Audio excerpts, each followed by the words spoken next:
రావాలి.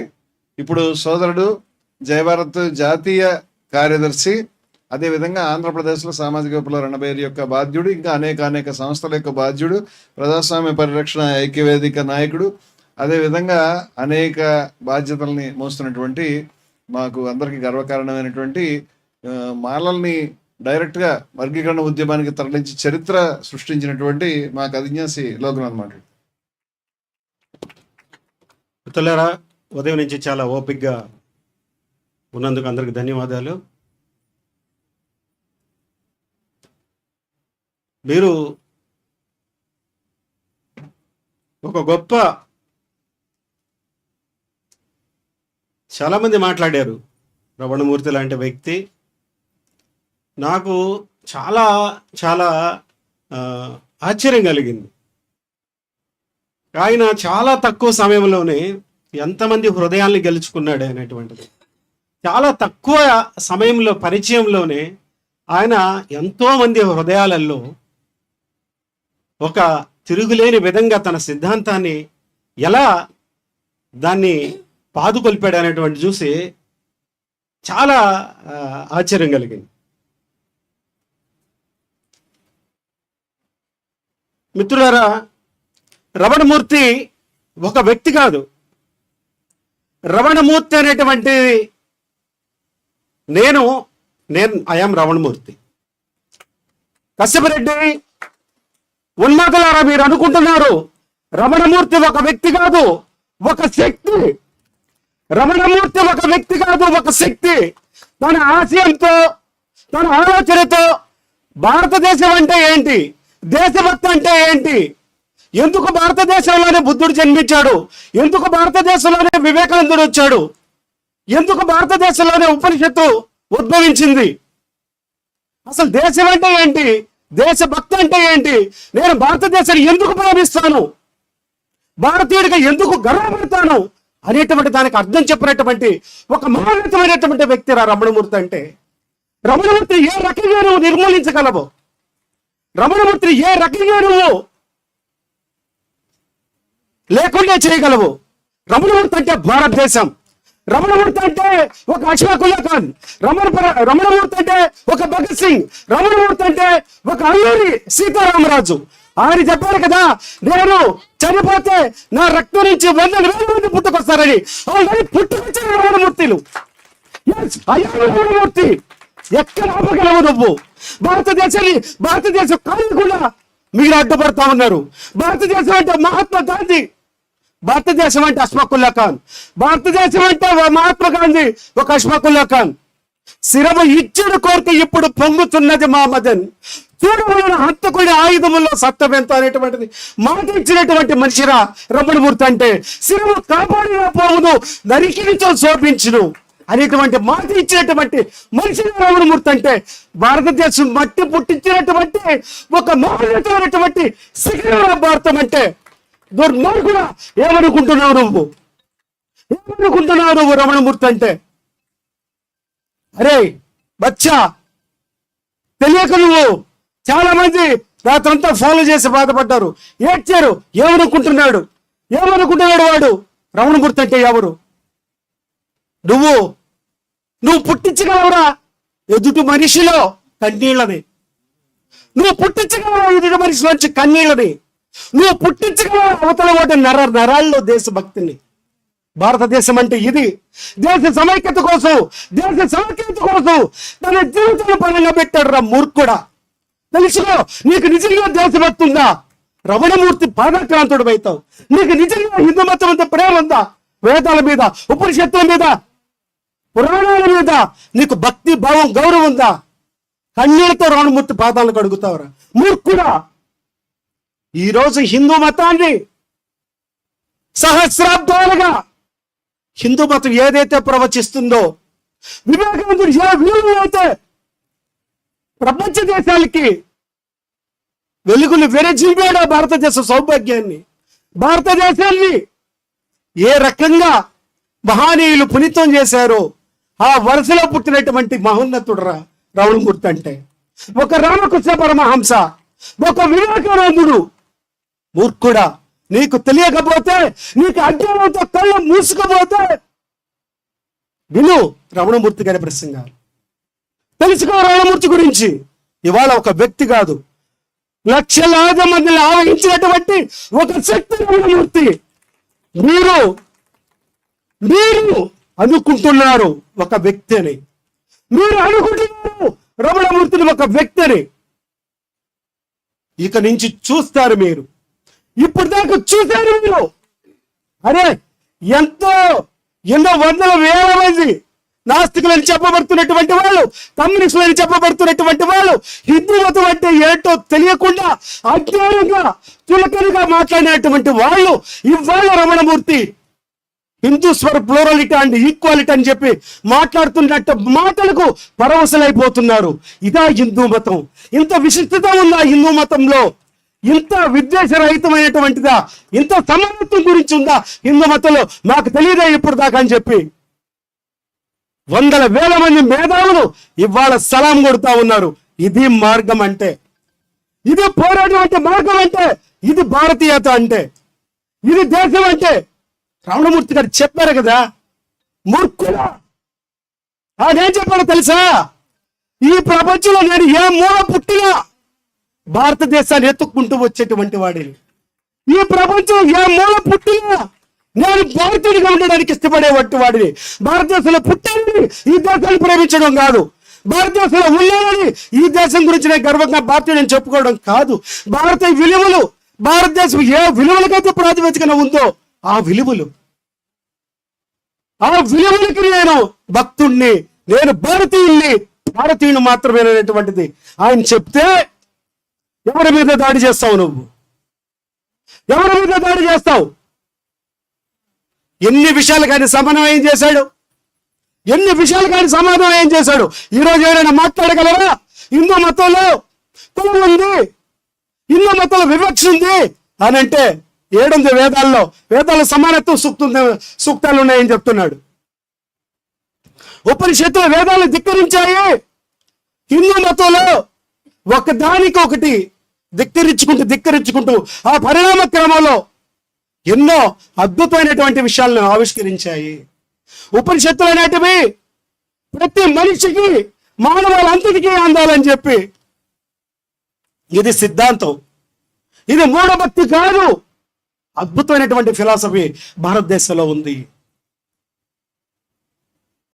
నిన్ను వల్ల నీ పొరుగు అని ప్రేమించాలని జీసస్ చెప్పాడా? ప్రపంచం అంతా కూడా ఆశ్చర్యపోయింది. మేధావులు, తత్వవేత్తలందరూ కూడా ఎందుకు ప్రేమించాలనేటువంటి దానికి ఆన్సర్ చెప్పలేకపోయారు. వాళ్ళకి ఎందుకు ప్రేమించాలో రమణమూర్తి గారు చెప్పాడు. వివేకానంద చెప్పాడంటే ఏమంట, నువ్వు నీ పొరుగువాడు ఒకటే అని అన్నాడు. నువ్వు నీ పొరుగువాడు ఒక్కటే, అందుకే నువ్వు నీ పొరుగువాడిని ప్రేమించాలి, వాడు సోదరుడు. నారాయణ గురు లాంటి మహానతుడిని ఎవరు పరిచయం చేశారు? ఎంతమంది వీరులను ఆయన తీసుకొని వచ్చాడు, ఎంతమందికి ఆయన జీవితాన్ని ఇచ్చాడు, ఎంతమందికి ఈరోజు జీవితానికి అర్థాన్ని తెలుసుకున్నారు.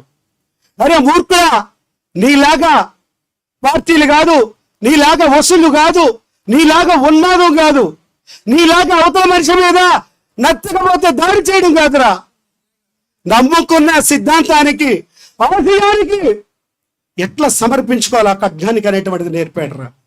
ఇది భారతీయత అని చెప్పాడు ఆయన. ఆ రోజు బ్రిటిష్ వాళ్ళు భగవద్గీత చాలా విప్లవకరమైనటువంటి పుస్తకం, దీంట్లో ప్రతిఫలం లేకుండా పోరాడమని చెప్తా ఉంది, దీంట్లో ఫలితం మీద ఆసక్తి వదిలి నువ్వు కర్మ చేయమని చెప్తుందని వాళ్ళు ఆ రోజు బ్యాన్ చేయాలనుకున్నారు. ఈరోజు భగవద్గీతలో అట్లా విప్లవకరమైనటువంటి విషయం ఉందని ఎవరైనా చెప్పగలరా? ముస్లింలు అది చేశారు, క్రిస్టియన్లు అది చేశారు, మా మతం తగ్గిపోతుంది. నీకు దమ్ముంటే నీ హిందూ మతం నువ్వు కాపాడుకోవాలంటే గడప లోపల కులం, గడప దాటితే హిందువులని కాదురా. బ్యాస్ ఎక్కడుంది కులం? ఎక్కడుంది కులం? ఎక్కడ చెప్పారు? నీ బతకరిందా వత్తి? ఎక్కడ అసమానత్వం ఉంది? చవట దద్దమ్మలు మీరు. పొట్టకొస్తే అక్షరం ఒకసారి రాదు మీకు? మూర్ఖులారా ఆయన చెప్పాడు. చిన్నప్పుడు భయం వేస్తే చాలీసా ఆంజనేయుల మంత్రం, ఆంజనేయులు తలుచుకుంటే దయ్యాలు పారిపోతాయని. మీరు రౌద్రమైనటువంటి రాముడు పంపేస్తారు, సౌమ్యుడు ఆయన. రౌద్రమైనటువంటి ఆంజనేయులు పంపేస్తారు. ఎవరో చెప్పింది మీకు మతంలో ఉందని? మీరు అనుకుంటున్నారా హిందూ మత ప్రతినిధులని? హెచ్పి ఉంది ఇక్కడ. Hindus for plurality and equality అని చెప్పి హిందూ మతంలో ఉన్నటువంటి బహుళత్వం గురించి మాట్లాడడానికి, హిందూ మతంలో ఉన్నటువంటి సమానత్వం గురించి మాట్లాడడానికి. ఎస్, ఇవాళ ఒక బేస్ రెడీ చేశాడు రా రమణమూర్తి. ఒక బేస్ రెడీ చేశాడు. ఆ బేస్ మీద భవిష్యత్తు భారతదేశం సుభిక్షంగా ఉండడానికి నువ్వు కాదు. సిగ్గు లజ్జ పరువు పోట్లేదు బయట దేశాలలో. ఈ దేశ ప్రధానిగా ఉన్నటువంటి వ్యక్తి బయట దేశాలకు వెళ్తే ప్రశ్నిస్తే పాల్గొనేటువంటి వాడు మన దేశానికి ప్రతినిధి. ప్రశ్నకు పాల్గొనేటువంటి వాడు మన దేశానికి ప్రతినిధి. ప్రశ్నకి ఎదురొట్టి నిలబడి దానికి సమాధానం చెప్పగలిగినటువంటి వాడే నిజమైన మాట్లాడు. రమణమూర్తి భారతీయుడు. రమణమూర్తి ఆవాహనలు చేసుకున్నటువంటి ప్రతి వ్యక్తి కూడా భారతీయుడు. మీరు అనుకుంటున్నారు రామమూర్తి ఒక్కరని, మీకు తెలియదు. మీకు తెలియదు ఎంతటి ఎక్కడ నిబిడీకృతమై ఉన్నదో రమణమూర్తి శక్తి అనేటువంటిది. ఎవరు ఆవాహన చేసుకోలేరు. దాన్ని చూసేటువంటి దృష్టి మీకు లేదు. మేము చూపిస్తాం రాష్ట్రంలో, దేశంలో మేము చూపిస్తున్నాం. మేము చూపిస్తాం హిందూ మతం ఏంటో. మేము చూపిస్తాం వేదాల్లో ఉన్నటువంటి దమ్మేంటో, ఉపనిషత్తుల్లో ఉన్నటువంటి తత్వాలు ఏంటో. యావత్ ప్రపంచ దేశాలన్నిటికీ భారతదేశం ఏ రకంగా గురువో, ఏ రకమైనటువంటి తాత్విక పునాది, ఈ విశిష్టత ఈ మట్టిలో ఉందని రామమూర్తి చెప్పాడు. ఎస్, భారతదేశం అంటే ఇది. అందుకే భగవద్గీతను భుజాన్ని వేసుకుని పోయాడు. ఒక విప్లవ వీరుడు. ఎవరు మాట్లాడుతున్నారు? సిగ్గుందా మీకు? మరొక వీరుడు ఖురాన్ భుజాన్ని వేసుకుని పోయినాడు. వాళ్ళిద్దరి జీవితాలను ఆయన రాశాడు. భారతదేశానికి ఎంతకంటే సేవ ఎవడు చేస్తాడు? ఇది భారతీయుడి బాధ్యత కదా. ఇది కదా భారతదేశం అంటే. 100 ఏళ్ల క్రితం మాట్లాడేటువంటి వీరులు. అంతకుముందు 1000 ఏళ్ళ నుంచి ఈ స్ఫూర్తి ఈ మట్టిలో ఉంది. దేని గురించి మాట్లాడుతున్నారు మీరు? దేని గురించి మాట్లాడుతున్నారు మీరు? మతం అంటే తెలుసా మీకు? ఇక ఆయన తీసుకొచ్చినటువంటి మార్పులు, ఇవాళ మేధావులు, ఇవాళ రచయితలు రమణమూర్తి మార్గాన్ని తీసుకుంటా ఉన్నారు. మొత్తం ఆంధ్రప్రదేశ్, తెలంగాణ రాష్ట్రాలు ఎవరి ఆలోచనలో విస్ఫోటనాలు జరిగినాయి, ఎవరి మెదడులో బాంబులు బేలాయి. ఇవాళ నిర్మూలన అయిపోయిన వాళ్ళ సిద్ధాంతాలన్నీ. ఇవాళ ఏది రమణమూర్తి మాట్లాడాడో 25 ఏళ్లగా, ఇవాళ అదే సిద్ధాంతం దేశాన్ని ఎలబోతా ఉంది. అదే సిద్ధాంతం ఇవాళ భారతదేశాన్ని మరొకసారి ఆవిష్కరించుకోబోతా ఉంది. ఏం తెలుసు మీకు దేశం గురించి? ఏం తెలుసు మీకు మతాల గురించి? మతాల సమన్వయం వివేకానందుడు చెప్పాడనేటువంటి మాటని 25 ఏళ్ళకి చెప్తా ఉన్నాడు ఆయన. 25 ఏళ్ళగా చెప్తా ఉన్నాడు ఆయన. ఒక్కటి కాదు, ఒక్క విషయం కాదు. నేను ఛాలెంజ్ చేస్తున్నా, భారతదేశంలోనే కదా ప్రపంచ దేశాలు ఎవరైనా వారు ఎలాంటి విధమైన రమణమూర్తి నుండి గంట సేపు కూర్చొని మాట్లాడి ఎదుర్కోమని చెప్పి, 1 గంట సేపు రమణమూర్తి గారితో డిబేట్ చేసి మీరు ఎదుర్కోమని నేను చెప్పగలుగుతా. అలాంటి అపురూపమైనటువంటి విశిష్టమైనటువంటి ఒక అద్భుతమైనటువంటి ఫిలాసఫీ కలిగినటువంటి మహోన్నతమైనటువంటి శిఖరం ఆయన. దుర్మార్గుడా, మీరు అనుకుంటున్నారు అయిపోయింది ఇక మీ చరిత్ర, అయిపోయింది ఇక మీ చరిత్ర. లేదు, చరిత్ర లిఖించబోయేది హెచ్పిఈ రమణమూర్తిని ఆవాహన చేసుకున్నటువంటి లక్షలాది సైన్యం అనేటువంటి విషయాన్ని మీకు తెలియజెప్తూ మరొక్కసారి అరే బాబు, నియంతలు ప్రశ్నలు ఎదుర్కొని మనం తుపాకులు ఎదుర్కోగలుగుతామని చెప్పాడు ఆయన. నియంతలు ప్రశ్నలు ఎదుర్కోలేరు, మనం తుపాకులను ఎదుర్కోగలుగుతాం. అట్లా ఇవాళ ఆయన మాట్లాడుతున్నటువంటి దానికి ఉండలేకపోయావే, కుర్చీలో కుదురుగా కూర్చోలేకపోయావే. నీ సిద్ధాంతంలో దమ్ముంటే, నీ మాటల్లో ధైర్యం ఉంటే నువ్వు మాట్లాడేది సత్యమని నువ్వు విశ్వసిస్తే కుదురుగా చెప్పలేవా? మాట కదా, మాటకు మాట సమాధానం, చేతకు చేత సమాధానం ఇద్దరు చూపిస్తాం. ఎందుకంటే శిరము కాపాడుకోవడానికి కాదు ఉండేది ఇక్కడ, శిరము ఇవ్వడానికి ఉన్నాం ఇక్కడ. అర్థమైందా? జీవించే కళ, మరణించే కళ తెలిసినటువంటి వాడే కదిజ్ఞాసి. మరణించేటువంటి కళ గురించి ఉన్నాడు వారు ఇక్కడ అవతారుడా. మరణించడానికి, తల ఇవ్వడానికి, శిరస్సు ఇవ్వడానికి సిద్ధంగా ఉన్నటువంటి మహా ఉద్యమకారులు ఉన్నారు ఇక్కడ. ఏం చేయలేవు నువ్వు, ఎందుకంటే మాకు కావాల్సింది ఏమీ లేదు. మీకు తెలియదు మేమెవరమో, తెలుసుకో అని తెలియజెప్తూ భవిష్యత్ కార్యక్రమాలకు సంబంధించి ప్రతి ఒక్కరు కూడా చాలా మంది, లెక్కలేనంత మంది వాళ్ళు రాత్రి 11, 12, 1 గంట అప్పుడు కూడా ఫోన్లు చేశారు. ఫోన్లు చేసి ఏడుస్తున్నారు. నేను వాళ్ళకి రమణమూర్తి గారికి తెలియదండి, కొన్ని సమావేశాలు చూశాను, అద్భుతమైనటువంటి ప్రసంగాలండి, నా ట్రైన్ ఇప్పుడే మిస్ అయిపోయాను, నేను ఎలా రావాలి, ఎట్లా నేను రమణమూర్తి గారిని కలుసుకోవాలి, ఎంత సబ్జెక్టు మనకే తెలియదు. అంటే రమణమూర్తి ఇంతమందిని ఇన్ఫ్లుయెన్స్ చేస్తారనేటువంటి విషయము, అది తవ్వుతా ఉంటే వస్తానే ఉంది మహాసముద్రం అంతా. సో కొట్టుకుపోతావు సోదరుడా. ఎవరైతే మీరు డ్రామాలో, నాటకాలు ఎన్నో వేస్తున్నారు సోషల్ మీడియాలో, చూడట్లేదు అనుకోబాకండి, చూస్తానే ఉన్నాం. సమాధానం చెప్పగలిగేటువంటి ఆఫ్టర్ ఆల్ మీరు మాట్లాడేటువంటి మాటలు తెలుసుకోండి. ఇకనైనా నిజమైనటువంటి భారతీయుడు, ఇంతమంది మనోళ్ళు పెద్దలంతా చెప్పారు, ఇవాళ అవసరానికి దేశం రూపొందించుకునింది. ఇవాళ దేశానికి అవసరం రమణమూర్తి మాటలు, ఇవాళ దేశానికి అవసరం రమణమూర్తి. కాబట్టి ఇవాళ దేశం పుట్టించుకునింది. ఆయన పుట్టుకనేటువంటిది సాధారణమైనటువంటిది కాదు, ఆయన జీవనం అనేటువంటి సాధారణమైనటువంటిది కాదు. ఇవాళ ఎంతో మందిని మార్చినాడు. ఎంతోమంది తెలుసుకున్నారు జ్ఞానం. ఆయన కొత్తగా చెప్పింది కాదు, తెలుసుకున్నారు ఇది మార్గం అని, తెలుసుకున్నారు ఇది జీవితం అని, తెలుసుకున్నారు దీనికోసం ప్రాణాలు ఇవ్వాలని. సో ఆ మహానీయుడు జీవించినటువంటి కాలంలో నేను కూడా జీవిస్తున్నానని ఆయన పక్కనుంటున్నందుకు ఈ జీవితం ఇంతకంటే నేను సాధించాల్సిందేమీ లేదని అనిపిస్తుంది మిత్రులారా.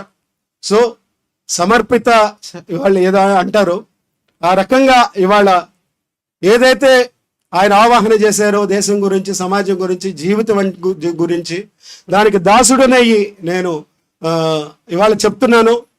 రమణమూర్తిని కాపాడుకోవడం అంటే దేశాన్ని కాపాడుకోవడం, రమణమూర్తిని కాపాడుకోవడం అంటే సనాతన ధర్మాన్ని కాపాడుకోవడం, రమణమూర్తిని కాపాడుకోవడం అంటే జీసస్ని కాపాడుకోవడం, రమణమూర్తిని కాపాడుకోవడం అంటే ఒక వివేకానందని కాపాడుకోవడం, రమణమూర్తిని కాపాడడం అంటే ఒక గాంధీని కాపాడుకోవడం, రమణమూర్తిని కాపాడుకోవడం అంటే